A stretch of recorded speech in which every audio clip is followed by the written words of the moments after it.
ભાવનગર શહેરમાં શિવાજી સર્કલ દેવરાજનગરમાં આવેલી નંદકુંવરબા મહિલા કોલેજ ખાતે સતીનું નાટક યોજવામાં આવ્યું હતું, જેમાં જૂની પ્રથા આજે અદૃશ્ય સ્વરૂપે પણ જોવા મળતી હોવાથી જાગૃતિ હેઠળ નાટકનું આયોજન કરાયું હતું। નંદકુંવરબા મહિલા કોલેજ ખાતે વિદ્યાર્થીનીઓને સતી પ્રથા ઉપર પ્રતિબંધ હોવા છતાં અદૃશ્ય સ્વરૂપે જોવા મળતી હોય તેને લઈને સતી વિશેના નાટક દ્વારા જાગૃતિ લાવવાનો પ્રયાસ કરાયો હતો, જેમાં યુવા કલાકારો દ્વારા સતીનું નાટક રજૂ કર્યું હતું।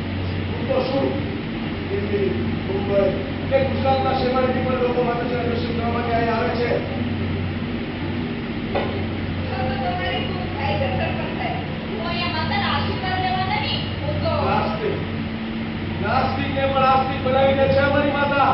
હા, એ માં વિશે જાણવા માટે જ કરી આવી પણ મને કોઈ કઈ કહેતું જ નથી એટલે તમારી પાસે આવી છું। આ વિશે તો શું